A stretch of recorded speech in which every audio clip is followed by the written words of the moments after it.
ओम श्री सद्गुरुदेव भगवान की जय। पीछे वाले प्रश्न में महर्षि ने बताया कि कर्मों के दुख रूप फल का जो अंश व्यतीत हो गया वह तो बीत ही गया, कुछ अंश वर्तमान में भोगने में आ रहा है, किंतु जो दुख अभी आया नहीं है, आने वाला है, वह नष्ट करने योग्य है। दृष्टा और दृश्य का संयोग हे का उपाय है। प्रकाश, क्रिया और स्थिति जिसका स्वभाव है, भूत और इंद्रिया जिसका प्रकट स्वरूप है, पुरुष के लिए भोग और मोक्ष का संपादन करना जिसका प्रयोजन है, ऐसा वह दृश्य है। विशेष अर्थात ईश्वरीय आलोक का बोध कराना कि बढ़ते रहो, साधना ठीक है, तथा अविशेष अर्थात प्रकृति का आवरण घना हो रहा है, सचेत हो जाओ, अभ्यास बढ़ाओ। लिंग मात्र अर्थात स्वरूप प्रकट कर समझाना और अलिंग अर्थात अदृश्य रूप से समझाना, जैसे अंग स्पंदन, आकाशवाणी या अदृश्य संकेत से भगवान समझाते रहते हैं। कोई दृश्य नहीं रहता और अनुभव मिलता रहता है। गुण भेद से इन चार विधियों से दृश्य चलता है। चेतन मात्र ज्ञान स्वरूप दृष्टा आत्मा यद्यपि स्वभाव से सर्वथा शुद्ध है, निर्विकार है, फिर भी बुद्धि वृत्ति के अनुरूप देखने वाला है। बुद्धि में जैसी वृत्ति है वैसा ही उसका स्वरूप है। जो दृश्य पुरुष के लिए भोग एवं अपवर्ग की व्यवस्था करता है, उस दृश्य का उपयोग उस दृष्टा के लिए ही है। जिसका भोग और अपवर्ग रूपी कार्य पूर्ण हो गया, उस पुरुष के लिए नाश को प्राप्त हुआ। ये दृश्य नष्ट नहीं होता, उसके लिए अब दृश्य की आवश्यकता न रह जाने पर भी अन्य साधारण लोगों के लिए उसका उपयोग है। यही महापुरुष सद्गुरु होते हैं। उनके पास दूसरों में दृष्टा दृश्य संयोग प्रसारित करने की जागृति रहती है। दूसरों के लिए दृश्य का उपयोग है, महापुरुष के लिए कोई प्रयोजन नहीं रहता। अब प्रश्न है कि ईश्वरीय शब्द या जागृति क्या है? उत्तर, ईश्वरीय शब्द अर्थात भजन जागृत कैसे होता है? इस पर महर्षि साधन पाद के सूत्र 23 में कहते हैं, स्व स्वामी शक्तयो स्वरूपोपलब्धि हेतु संयोग है। योग दर्शन 2/23। स्व शक्ति जो मुक्ति का संपादन करती है अर्थात दृश्य, और स्वामी शक्ति अर्थात पुरुष, इन दोनों का मिलन और कार्य करने लग जाना जो स्वरूप प्राप्ति का कारण है, वह संयोग है। दृश्य और दृष्टा, स्वशक्ति और स्वामी शक्ति कार्य करने लगे, यही है संयोग। इसी से भजन जागृत होता है। संयोग की आवश्यकता क्यों पड़ी? इस पर महर्षि साधनपाद के सूत्र 24 में कहते हैं, तस्य हेतुरविद्या। योग दर्शन 2/24। इस संयोग का कारण अविद्या है।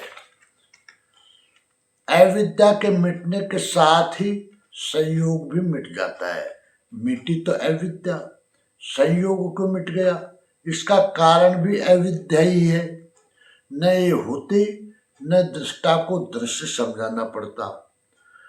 दृश्य ने अपवर्ग की व्यवस्था कर दी तो कृतार्थ महापुरुष के लिए न तो दृश्य की आवश्यकता है न संयोग की उपयोगिता। महर्षि साधनपाद के सूत्र 25 में कहते हैं, तद भावात संयोगा भाव हानम तद दृश्य केवलम। योग दर्शन 2/25। उस अविद्या के अभाव में संयोग का अभाव हो जाता है। यही हान पुनर्जन्म आदि के कारण भूत, वर्तमान और भविष्य में आने वाले दुखों का अत्यंत अभाव है। वही चेतन आत्मा का कैवल्य पद है, अमृतमय अविनाशी पद है। ये कैवल्य पद कैसा है? दुखों का अत्यंत अभाव अर्थात हान कब हो जाता है? इस पर महर्षि साधनपाद के सूत्र 26 में कहते हैं, विवेक ख्यातिर विपलवा हानोपाय। योग दर्शन 2/26।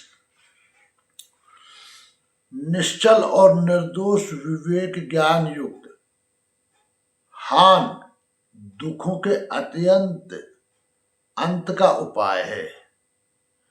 विवेक ख्याति उस अवस्था का नाम है जब विवेक अपना परिणाम देने की अवस्था पार कर परिणाम दे चुका हो। विवेक ख्याति हान का उपाय है।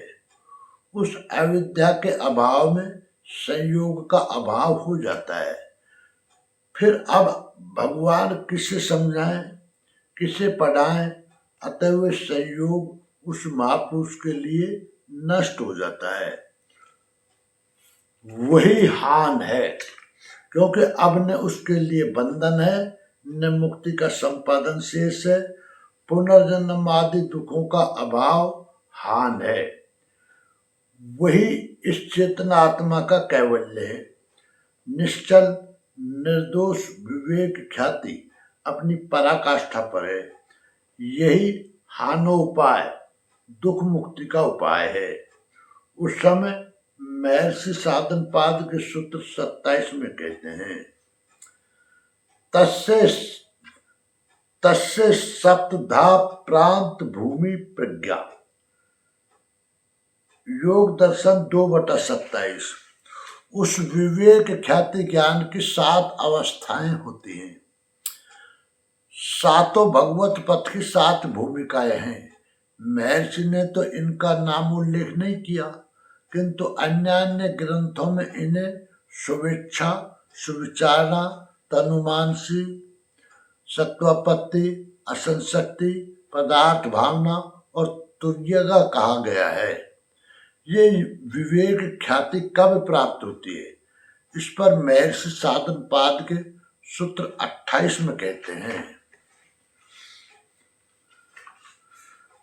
योगांगानुष्ठान 10 शुद्धि 6 ज्ञान दीप्ति राविवेक ख्याते।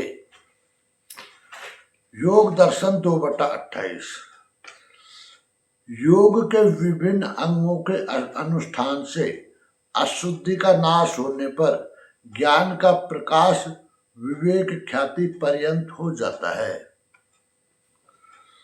ज्ञान आरंभ में है, मध्य स्तर का है और उन्नत भी है। ख्याति अर्थात ज्ञान भी अपने पूर्ण प्रकाश का अंतिम लक्ष्य दे चुका है, वह है विवेक ख्याति। इसके पश्चात रह जाता है कैवल्य पद। किंतु इन सभी लक्ष्यों की प्राप्ति के लिए योग के 8 अंगों का अनुष्ठान ही एक माध्यम है। निष्कर्ष, महर्षि ने बताया कि स्वशक्ति जो मुक्ति का संपादन करती है अर्थात दृश्य, और स्वामी शक्ति अर्थात पुरुष, इन दोनों का मिलन और कार्य करने लग जाना जो स्वरूप प्राप्ति का कारण है, वह संयोग है। दृश्य और दृष्टा, स्वशक्ति और स्वामी शक्ति कार्य करने लगे, यही संयोग है। इसी से भजन जागृत होता है। इस संयोग का कारण अविद्या है। अविद्या के मिटने के साथ ही संयोग भी मिट जाता है। मिटी तो अविद्या, संयोग को मिट गया। इसका कारण भी अविद्या ही है। न ये होती, न दृष्टा को दृश्य समझाना पड़ता। दृश्य ने अपवर्ग की व्यवस्था कर दी, तो कृतार्थ महापुरुष के लिए न तो दृश्य की आवश्यकता है न संयोग की उपयोगिता। उस अविद्या के अभाव में संयोग का अभाव हो जाता है। यही हान पुनर्जन्म आदि के कारण भूत, वर्तमान और भविष्य में आने वाले दुखों का अत्यंत अभाव है। वही चेतनात्मा का कैवल्य पद है, अमृतमय अविनाशी पद है, निश्चल और निर्दोष विवेक ज्ञान युक्त हान दुखों के अत्यंत अंत का उपाय है। विवेक ख्याति उस अवस्था का नाम है जब विवेक अपना परिणाम देने की अवस्था पार कर परिणाम दे चुका हो। फिर अब भगवान किसे समझाएं, किसे पढ़ाएं, अतः वह संयोग उस महापुरुष के लिए नष्ट हो जाता है। वही हान है, क्योंकि अब न उसके लिए बंधन है न मुक्ति का संपादन शेष है। उस विवेक ख्याति ज्ञान की 7 अवस्थाएं होती हैं। 7 तो भगवत पथ की 7 भूमिकाएं हैं। इन्हें सुविच्छा, सुविचारणा, तनुमानसी, सत्वपति, असंशक्ति, पदार्थ भावना और तुर्यगा कहा गया है।